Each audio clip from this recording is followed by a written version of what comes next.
Alright, I'll be honest. Pay-per-view starts with one really good title match, ends with two really good title matches. The middle is ridiculous. It's NXT TakeOver Fatal 4-Way. Let's talk about it.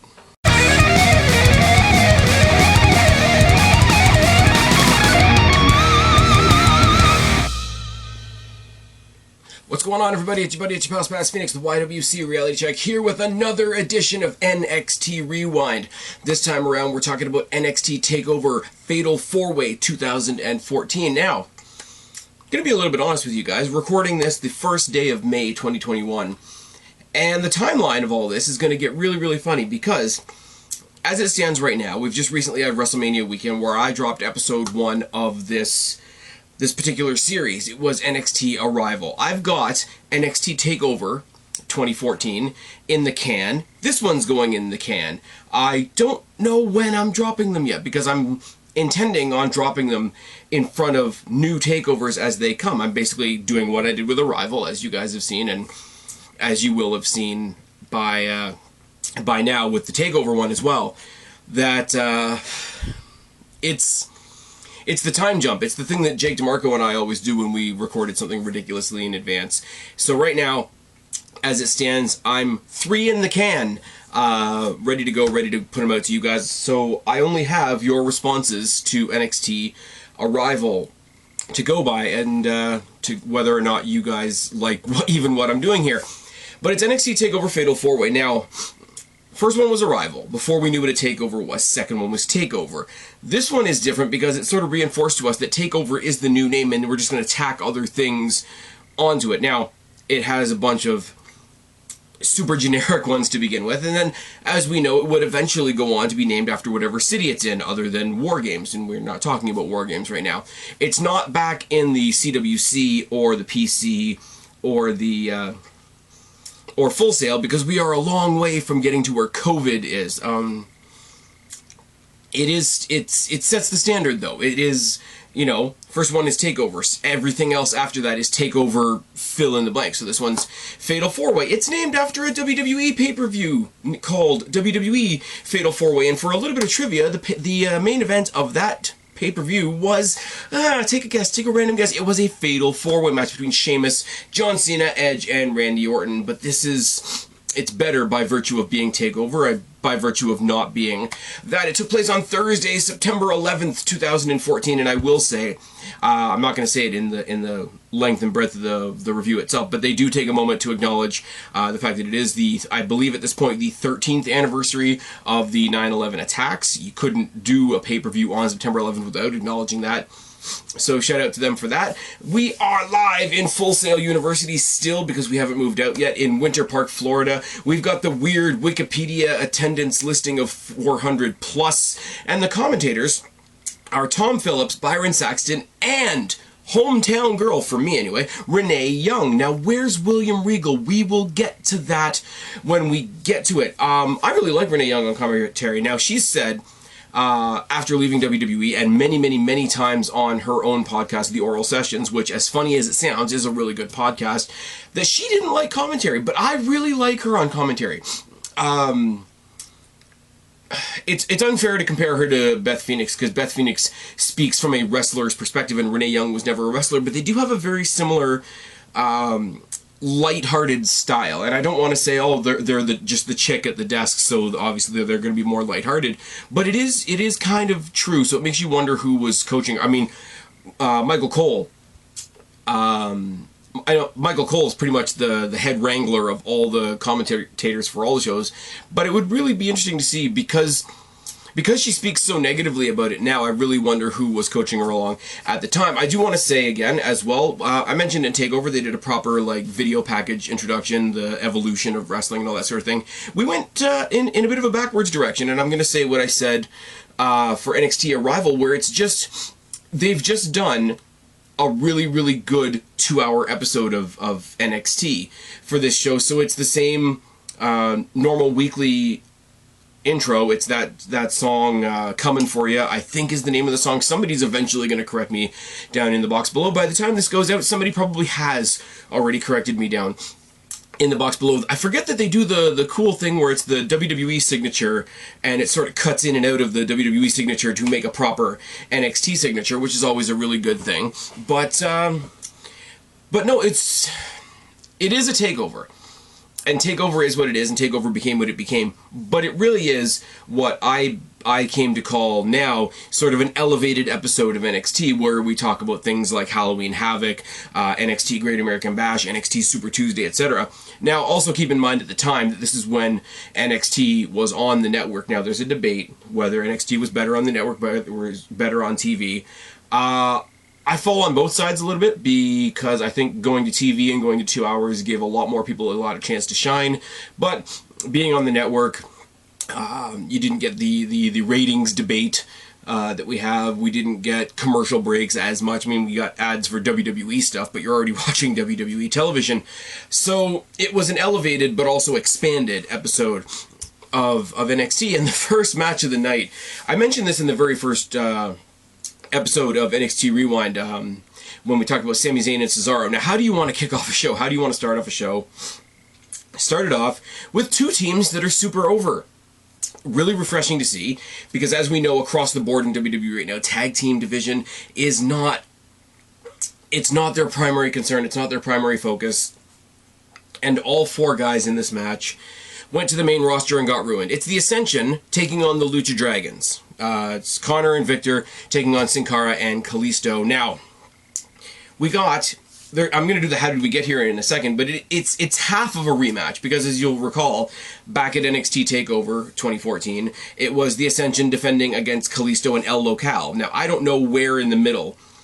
Little secret for you, I'm not watching the individual episodes of NXT before we do these pay-per-view reviews, but I don't know when Kalisto dropped El Local and teamed up with Sin Cara. It is what it is. Now, I didn't remember until after the match was over that they weren't actually called the Lucha Dragons just yet, but how did we get here? We had the Ascension. The Ascension, who were over as hell, who were being pushed effectively as this dominant team. They didn't have any contenders, which is why Too Cool answered an open challenge at a rival. Kalisto and El Local answered the challenge at TakeOver, but this time we had a tournament, and the Lucha Dragons in that tournament got wins over Blake and Murphy, got a win over the babyface team of Zayn and Rose, which I imagine was strange at the time, and a win over the Vaudevillains. Now, Aiden English went on to do different things, and Simon Gotch went on to shoot interviews about Enzo Amore, who we're going to talk about later on. But it was just really good. Like, if you think about going forward, the jokes that the Ascension became going into the main roster. If you think about the lame sort of gimmicky faction that Kalisto got sent into, and now they've now most of them have been released, I think. Am I wrong with that? Am I right with that? It's quite a while ago by the time you guys are watching this, but it is what it is. But the Lucha House Party is a joke faction. Sin Cara evaporated into nothing. Like, absolutely nothing. Like, how did... They teamed him up with Rey Mysterio for a little while, and even that didn't work. But I will say again, as well, is they've got JoJo. What's her real name? Josiane Offerman, who's the real-life partner and mother to the children of Bray Wyatt currently, which is great because... What's her name? Eden something or other was absolutely terrible as a ring announcer. So we've got JoJo in, who's way better than Eden Styles. And what the hell did Eden Styles ever become? Moving on. Going into the match, Sin Cara and Victor start the match as a collar and elbow tie, body shots by Victor, a springboard headbutt by Sin Cara, a second rope moonsault by Sin Cara as well. Sin Cara eats the guardrail, there's a spear into the apron by Connor. Sin Cara gets his ass kicked by them for a long period of time. Hard Irish whip by Connor and a mudhole stomp. Victor works the face, pulling on the mask, and then hits it up with a face buster. We are working the head, are we not? Head scissor by Sin Cara. Connor tackles him right out of the ring. Connor tackles Kalisto right out of the ring, so we can't get the tag. Corner splash in the back by Connor, targeting the spine now that he's done targeting the head. A series of kicks by Sin Cara and Insiguri by Sin Cara, and there's hot tags on both sides. Insiguri crossbody and a corkscrew crossbody by Kalisto. A rolling powerbomb by Kalisto and a suicide dive by Sin Cara. A second suicide dive by Sin Cara sends everybody right up the rampway as all four of them brawl on the outside. I will say, being in Full Sail is a much smaller venue, and there's not that much space around the ring. The ramp's a lot shorter, and etc. But it does make anybody, I mean, the Lucha Dragons are a perfect example of this, but any of the high flyers that want to do the big spots. Now, the Texas Teen Dream did that thing a couple years later where he called out Ricochet, and Ricochet did the flip and landed on the grate and challenged him face to face and all that sort of thing. But it means that every time they do a really, really effective suicide dive or any kind of like plancha type dive, it doesn't take very much for them to be shooting their opponent right up the rampway, and the metal on metal sound of that particular style of rampway, it adds something to the effect just because they're loose pieces and they jank together and all that sort of thing. It's the similar comparison that I would make to the metal interlocking crowd guardrails rather than the big spongy looking black thing that WWE main roster has around the ring for their shows. Anyways, the second suicide dive by Sin Cara, as I say, leads to a 4-person brawl on the outside. I mean, Kalisto and Victor manage to scramble their way back in. STO by Victor, but Kalisto comes back with the Salida del Sol. Forgot how gorgeous that move is for the win. Lucha Dragons get the victory at 7 minutes 45 seconds, ending the 344-day title reign of the Ascension. And if my memory serves me correctly, there's not a bad lineage being started with these particular tag team championships, because these tag team championships came off the waists of Harper and Rowan before they were on the Ascension. Somebody, again, I'm saying this off the top of my head because that part of it just popped into my head. Somebody, the box is there for corrections. You're going to tell me if I'm wrong, especially talking about somebody like the late, great Luke Harper, Brody Lee, however you want to refer to him. But 7 minutes and 48 seconds, they did a lot with this, and I do find it interesting because one of the upsides of a takeover is you get a lot. You get everything you want out of a takeover. I could even say that currently, even though they've just done a 2-day one. You get a lot out of a takeover, and it's never long. 7 minutes, 48 seconds, and they put a lot of character, a lot of these two blunt objects are going to destroy you, a lot of, hey, we're the faster, more athletic, flippy guys that are going to not let you destroy us. And as I say, the Ascension, even though they lost here, they lost, as I say, the smaller member of the Ascension. If you want to talk about a power team, the smaller guy is going to be the less powerful one. Ate a ridiculous move like the Salida del Sol, and they were tag team champions for almost a year. It made me think, as soon as I saw the Salida del Sol while I was watching this, it made me think of that ladder match that Kalisto was in where they came off I think it was with one of the Usos. Again, it's going to become a pun. It's going to become a cliche. Tell me down in the box below if I'm wrong. There was a ladder match on the main roster where Kalisto hit a Salida del Sol from the top of a ladder through another, like, flat laid out ladder. Salida del Sol is a really good move. He didn't use it. Like, eventually when he became part of the Lucha House Party and how lame that was towards the end, just didn't use it anymore. We get a video package on Neville, our still current NXT World Champion. Great champion, even though, as I said in the last video, the belt is ugly as hell. He does this big thing about being cocky versus being confident. I've fought all 3 of my opponents tonight. I've beaten all 3 of my opponents tonight. Now I just have to beat them all in the same match, which is fine, which is nice. Now the other 3 did video packages as well.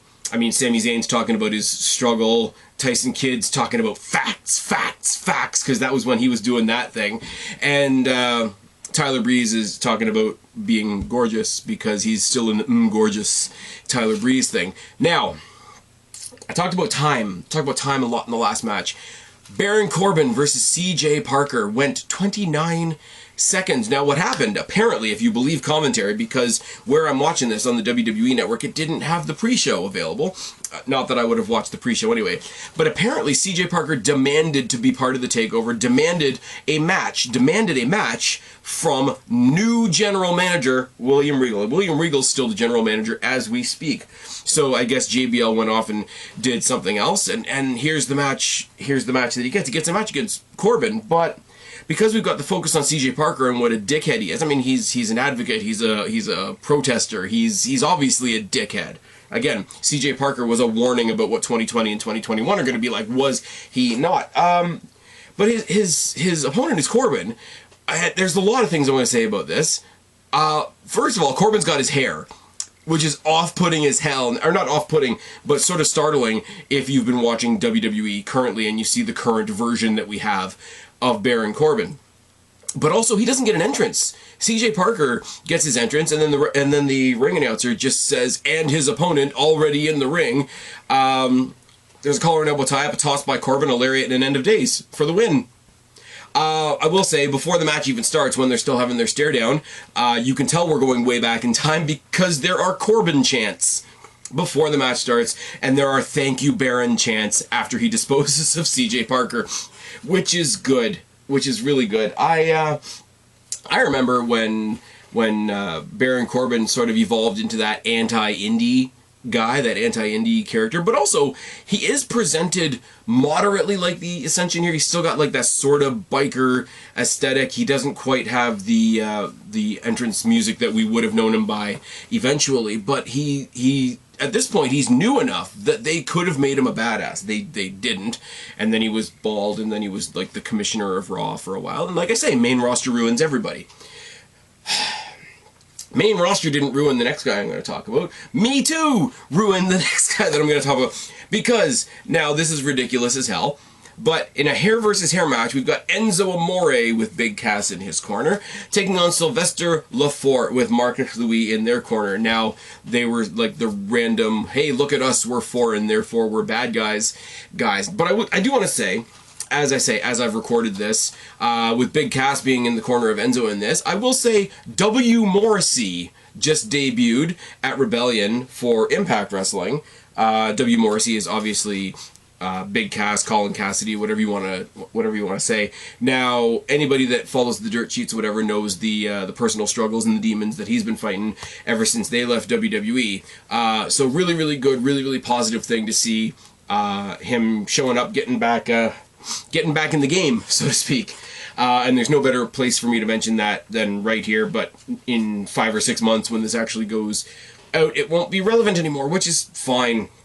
The story is Enzo had been attacked by Sylvester Lefort a couple weeks ago, who came at him with a buzzer and he shaved off a bit of his facial hair because, Enzo Amore's got a little bit of a different look to him, does he not? And it was made a hair versus hair match. Now, they went and they redid the skit. Now, shoot me in the face. I couldn't remember where Carmella came from. I forgot that Carmella, the only one out of this act that is still in WWE, was the girl working at the hairdressers where Enzo and Cass went to get a bucket of hair remover. Now, they have this big skit where Enzo's an idiot. He dumps over the bucket. He dumps the bucket on somebody's dog, and the dog is now bald. And it's all hilarious and it's all fun. But oh my God.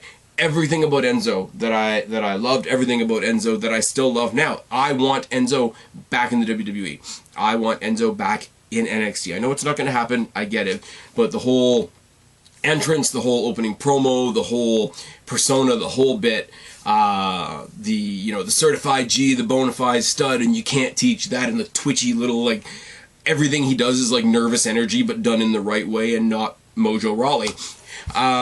The match is a match. I mean, we all know Enzo Amore was never the greatest in-ring tactician. His thing was the gift of gab, not the gift of jab, to paraphrase his own quote. But collar and elbow tie-up and headlock by Lefort and a knockdown. It gets reversed by Enzo. Dropkick by Enzo and a Beal over the ropes by the hair by Lefort. A hangman by Lefort. A stomp and a front slam. Knee lift by Enzo. Forearm shots by Lefort. Body shots by Enzo. Lariat by Lefort. And Cass takes out Marcus on the outside before he can get involved. Enzo gets a really weird looking roll-up for the victory at a mere 5 minutes and 38 seconds. Now, the chants that come out of the crowd, Jesus Christ, I have to keep saying it over and over again. Enzo and Cass, whether you like them, whether you hate them, whether you like or hate the idea that was going around at the time that they were the next New Age Outlaws, because they were. Funny that, BG James's involvement in NXT is a thing, and he just got over a heart attack, so that's cool to see. Morrissey's back in there. BG James got over his heart attack. It's all good, but the chants coming out of the crowd, they're literally chanting to the chair, to the chair, to the chair, and get the bucket. And then when they get to the chair, when they get to the barber's chair, they do the Dudley Boys thing. Cass does the Dudley Boys thing of Enzo, get the bucket, and they beat the hell out of him after the ramp, all the way up the rampway. Marcus tries to make the save. Lefort runs away. So they just do it to Marcus instead. They dump the bucket over his head after giving him a big boot, and everybody goes home happy. Sylvester Lefort and Marcus Louis, I'm not gonna lie, I barely remembered that they existed, and I have no idea what happened after this, other than, like, Sylvester Lefort became, like, a discount bin Kane after he had all his hair removed because he thought he was ugly and so on and so forth, and I promise, get past the less than half a minute squash match, get past the hair versus hair match where you're only really gonna like it if you like Enzo and Cass, get past the one next match we're going to talk about, and then we're going to be on to the good stuff. I just need you guys to stick with me for just a second. That was a really shitty way for me to end that off, because that was a really horrible place for me to make a cut, because there is one cool thing that's happening before the last match that we have to get through before we get to the good stuff. William Regal comes out. He's announced as the new GM, and the crowd receives him really well. The commentators put him over and whatever. And he talks about how NXT is becoming the place to be. Plays a quick video package on the debuting Kenta. Regal introduces Kenta to the ring, talks about starting over, talks about he wants to pay respect to somebody back in Japan. My knowledge of Japanese wrestling is in the toilet, as you guys know, but in respect to whoever he's talking about, after cutting an extensive Japanese promo, in respect to somebody in his career, he's renamed himself Hideo Itami, which apparently translates into Hero of Pain, which I thought was an interesting thing. I didn't know that until just now. I found it out on Wikipedia, and when does Wikipedia ever lie? All the fun, all the introduction, the graphics that say Kenta all transfer into Hideo Itami. This was right before people started being able to keep their own name. You know, Kevin Steen kept half of his name, Shinsuke Nakamura stayed Shinsuke Nakamura. Samoa Joe really broke that mold as well. But the attack comes, or should I say the interruption, comes from the Ascension. Really, really pissed off that they just lost their tag team titles. They beat the hell out of the new guy, toss him out of the ring. They think that job is done. They turn to Regal, who's fuming, and they say they want a rematch. Before Regal can answer, Itami comes back into the ring and kicks the shit out of both of them. So, I will say, everything I just said about the Ascension in the early parts of this episode still ring true. As the tag team champions, they were the monsters to beat.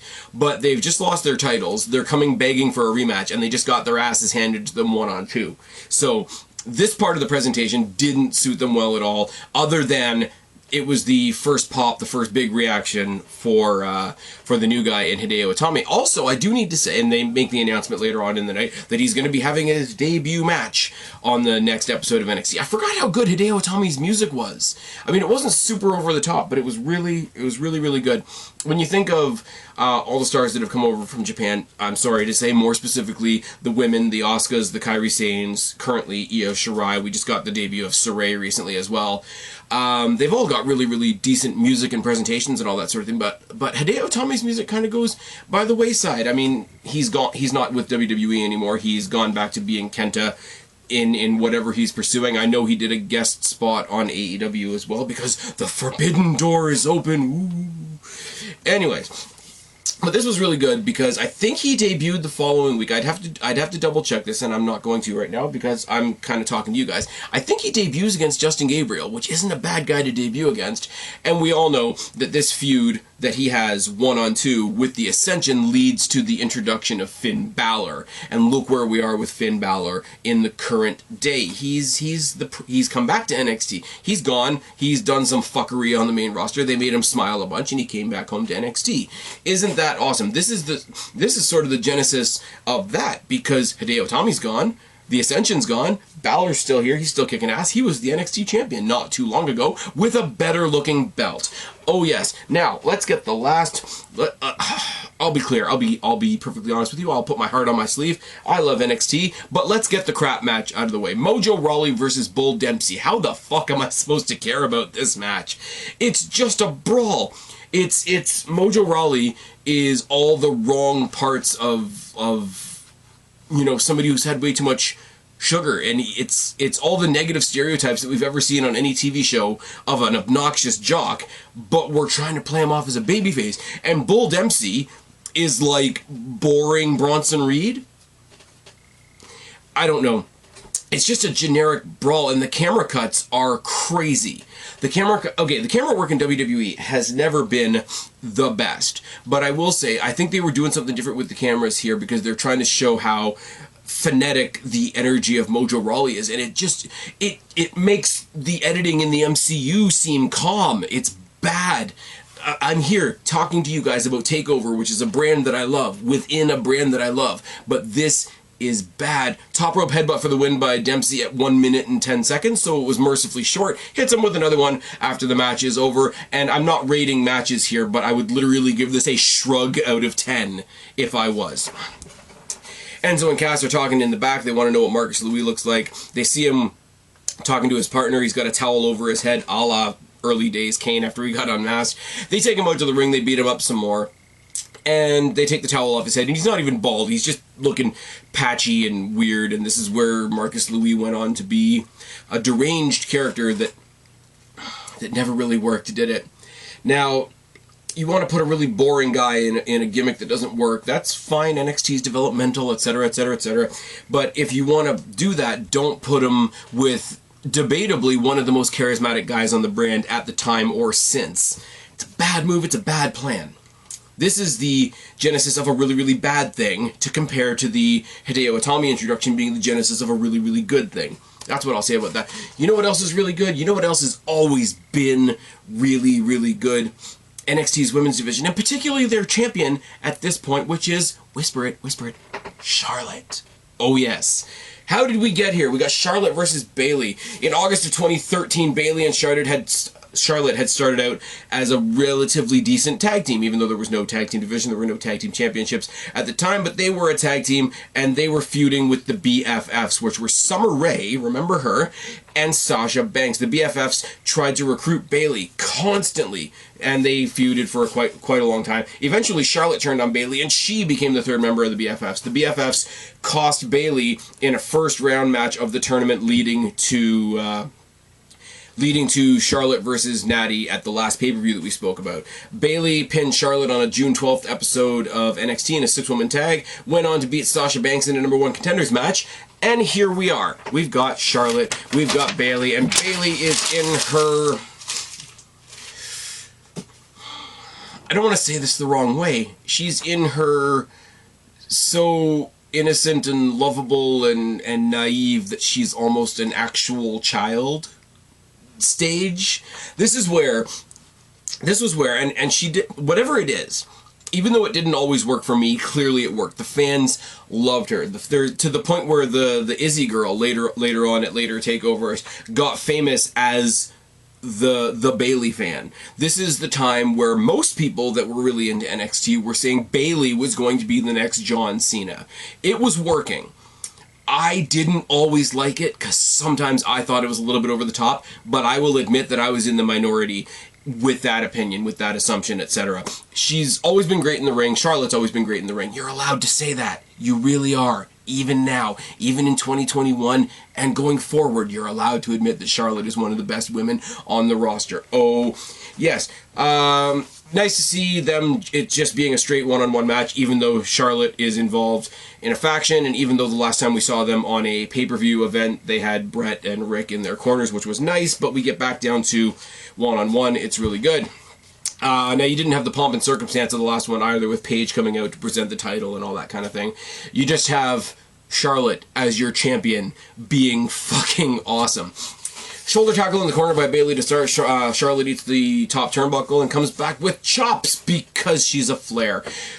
This is one of those times where they refer to just as Charlotte, not as Charlotte Flair. For the record, that will go back and forth a couple of times, and I will make fun of it.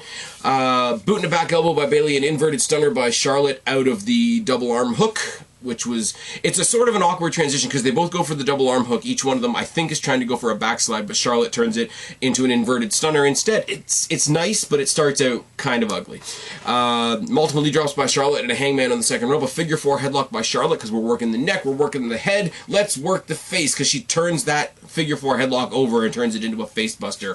Basement dropkick by Charlotte, who stands on Bayley's head because we're working on the head. Mud hole by Charlotte, and both women trade strikes in the center of the ring. More knee drops by Charlotte to the face, choking her with her shin. The shin thing is something that I forgot. I mean, it happens every now and then, but I wish it happened more. The idea of dropping your knees on somebody's face is one thing, but the idea to just slide your leg just a little bit and get that shin right across the windpipe is just, it's so grating and gritty and heelish, and there's something about it that's just really, really good. Because it's as good as a choke, isn't it? Figure 4 headlock by Charlotte once again, and she did that thing. The first time she did it, she rolled it over into the facebuster. The second time she did it, do you remember when she used to do that rolling thing? I only can call them like a rolling slam, but she basically has her by the head with her legs, and she keeps rolling her into slams. And it's something that she did it in her debut and maybe a couple matches after that, or maybe for a year or so. Doesn't do it anymore, is my point. And it's really good because you're ragdolling the body and maintaining head control. You do the old Jim Ross thing, you control the head, you control the body. It's exactly that. And if you imagine a headlock being as effective as a headlock is with your arm, how much bigger are the muscles in your legs? It all makes sense. And we're working the head and neck of Bayley, and we're smashing her face in the process. It's all good. Charlotte stands on the head again, follows up with the kitchen sink, jumping forearms by Bayley.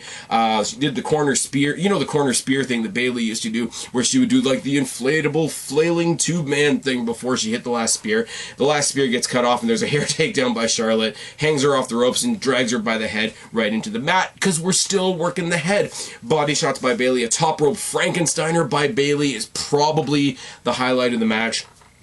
Rolling headfirst into the bottom turnbuckle by Charlotte. A top rope moonsault by Charlotte. Doesn't get the pin, but you know what does get the pin? A natural selection. Charlotte retains at 10 minutes, 40 seconds. Post-match, there's a beatdown by Charlotte because they're in the same faction, and you love to hear it. The whole crowd in unison knows what the truth is at the time, telling her that she's ratchet. And Charlotte, because she's a good person deep down inside, pulls her teammate off of Bayley, has a glance sort of towards Bayley, still a heel, but knows right from wrong and knows that Sasha's a piece of shit. So, and then they walk off, and the commentators take the story from there, where it's like, you know what, Charlotte might not like Bayley, but Bayley earned her respect tonight. This was really good.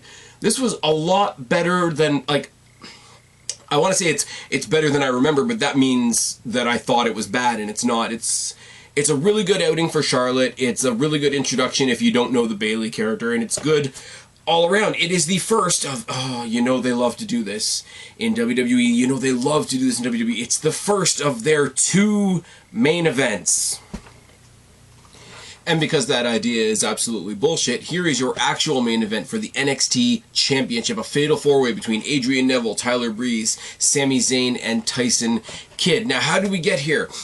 Well, let's go through a bit of history. Neville beat Bo Dallas at a rival for the NXT Championship in the first ever NXT ladder match. Soon after that, a number 1 contenders battle royal was set for NXT that ended in a 3-way tie between Kidd, Breeze, and Zayn. Now, Tyson Kidd won that triple threat match and went on to Takeover. Breeze and Zayn went on to have a number 1 contenders match at Takeover. Breeze cheated to beat Zayn, did he not? And Neville defended his title successfully against Kidd. The 4 of them continued to feud until we said, you know what? There's 4 of you, and it looks like you guys want to give each other a fatality. Let's make it a fatal 4. That was really lame, and only because the new Mortal Kombat movie just came out.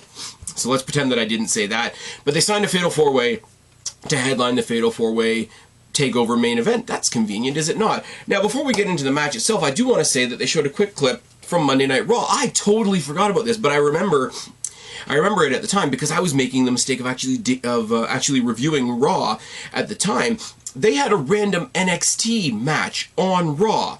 I remember watching Raw and coming back from a commercial break, and for some reason, all the red, all the imagery, all the iconography and everything, the Trons, the lights and everything were all yellow. And it's like, we're just going to randomly show you some of our NXT guys. And they give them a tag match, and it was Neville and Zayn versus Kidd and Breeze. And I remember at the time thinking that was the greatest thing in the world. Now, if you told me that now, that we were going to feature NXT guys on Raw now, I would say, fuck no.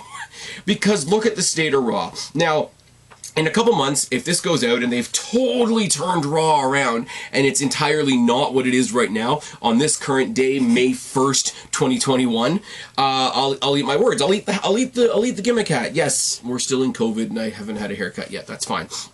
But I don't want anybody from NXT going anywhere near the main roster. I want people to come back down. I want more Charlotte and Finn Balor situations. I don't want more, I don't know, anybody that's gone up to the main roster situations. Anyway, as the match starts, there's a long, dramatic four-way stare down between the four competitors, and the crowd just keeps elevating up and up. Everybody gets a chant, except the champion, because Sammy gets the Olay chants, Breeze gets the Breeze's gorgeous chants, and Tyson Kidd, because the crowd just loves him, calls him Natty's wife, which is wonderful. Kid, Neville, Breeze, and Zayn, they pair off, one face, one heel each, and they brawl to the outside of the ring. Kid eats the apron on the outside. The heels tackle the faces as they get back inside the ring. Chops by Kid. Let me just tell you that the note-taking on a Fatal 4-Way match, on a NXT quality Fatal 4-Way Takeover match, is a bit abysmal. This is roughly 20-something minutes long. It took me about 40 minutes to watch this match, so my notes are going to suck. Bear with me. The match is awesome. My notes do not reflect this at all. Chops by Neville and a chop block on the ramp by Kid. A double suplex on the stage by Kid and Breeze. And then a double suplex on the ramp by Kid and Breeze. Kid kneels on Sami Zayn's face. And what did we say in the last match? Kneeling on the face is good. Works over the midsection. Kid tosses Zayn into Neville off onto the apron. Tosses him into Neville, knocking them both off the apron, I should say. Breeze stands on the face, because that's just what we do on this show. Kid keeps Neville out of the... Now, there's this... I wrote this once, but it happens throughout the match. Kid is taking the shit out of Sami Zayn, and Tyler Breeze is helping him occasionally. They keep Neville out of the match for so much of the match. It's just like, he tries to get back in the ring, knocks off the apron, knocks off the rope, knocks off the whatever. Jawbreaker by Zayn, lariat by Kid, and a spin kick. Mounted punches by Kid, and a leg drop. He gets him in the leg drop, but Sami Zayn is in that sort of mid-suspension type position between the second and third rope. So it's a mid-air leg drop to boot. Kid locks Zayn in the Tree of Woe and hits the hesitation dropkick. The hesitation dropkick is absolutely gorgeous, as you can imagine. There's corner shots by Kid, knee shots to the face, because nobody needs a face. Nobody on this show needs to have a face, is the theme of the night. Back elbow by Zayn, lariat, a dropkick, and a back body drop by Neville. Dropkick by Zayn, inside out, moonsault by Neville on the ramp. Crazy series of kicks by Neville, an awkward backdrop by Zayn. Now Kid throws Zayn into Neville, who falls off the top rope to the floor. Now, let me say that one more time. Neville was on the top turnbuckle to do a top rope something. Kid sees this, grabs Sami Zayn, uses Sami Zayn as a projectile to take Neville off the top rope to the floor.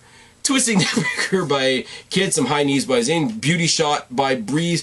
Tyler Breeze just goes on a kicking spree. Beauty shots for every other person in the ring. There's a Tower of Doom spot where basically Sami Zayn is powerbombing Breeze and Kid, who are superplexing Neville off the top rope, and Sami Zayn tries to get a pin, but he doesn't try to get the pin on Neville, who was at the top of the stack, so I don't really know what the logic is there. Zayn and Kid trade some punches. There's a boot by Neville and a shooting star press, a sharpshooter by Kid. Neville stops Breeze from tapping out, which is a nice, neat little spot there, because Neville sees Breeze in the submission. He doesn't go in to break up the submission. He just goes in and dramatically grabs the hand to stop the tap from happening, as if he couldn't verbally submit if he was going to.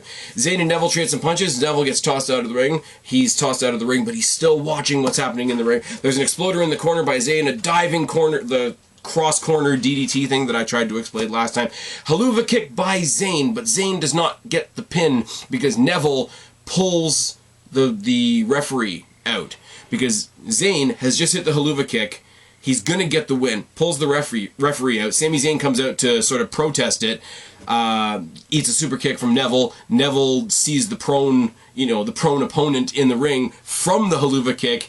Hits the red arrow and retains the championship. Now, Neville retains his championship at 24 minutes and 12 seconds. This was a long match. This was this was four guys kicking each other's asses for about 25 minutes. The only thing, and I am going to nitpick on this, because they play it up as a storyline going forward. I watched the first couple of minutes of the next episode just out of curiosity. The fact that Neville breaks up the pin that Zayn would have had, I think he hits the Haluva kick on Kid, I'm pretty sure.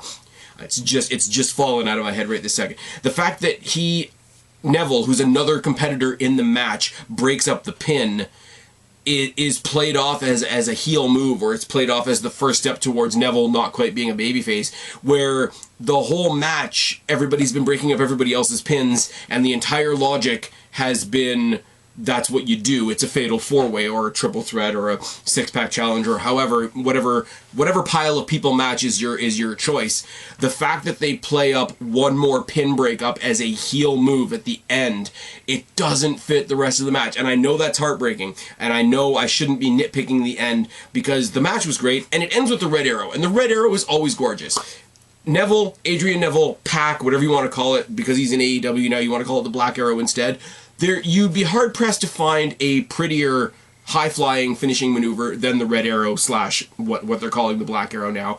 It caps off a really good match between 4 guys that are operating on all cylinders. The match itself is great. The drama is great. The one submission breakup spot by Neville is great, but there's that little tiny nagging little piece that doesn't make sense that just takes it a little bit away from being as perfect as I want to say it is. Match overall was fantastic. The show, like I said in the intro, the show is a show of 2 halves. The stuff that's good is really good. Kalisto and Sin Cara finally dethroning the Ascension is a cool moment. It's a short match, but it's a good tag team match back when NXT knew how to do good tag team wrestling. The women's division is always on point. The main event was great. You've got some mess in the middle. Bull Dempsey, Mojo Rawley can fuck off. Baron Corbin just going in there and owning CJ. I think I love that only because CJ Parker is so bad that Baron Corbin got cheered. I think that's why I love that. My own personal bias is going to mean I love the Enzo Amore stuff, but their opponents are not anything to write home about. I just like watching Enzo and Cass do Enzo and Cass stuff. So it really is a show of 2 halves, unless you're a fan of them. Real mixed bag. I would say, WWE Network is what it is. I know my friends in the States are watching on Peacock, and it's a little bit more of a tricky system. But if you can, watch the first match and the last 2 matches. You can skip the middle, and you've got probably an hour-long show. Anyways, that was NXT NXT TakeOver Fatal 4-Way 2014. I don't really know what else to say. There's more stuff coming up. The next one is another one with a funny name. It's R Evolution, because they couldn't decide that revolution was a word. Anyways, I've been Spaz, your YWC reality check. Subscribe up there, talk down there, start a conversation. Keep all these conversations going. Don't be a stranger. I will talk to each and every last one of you later, but for right now, I'm tagging out. Bye, guys.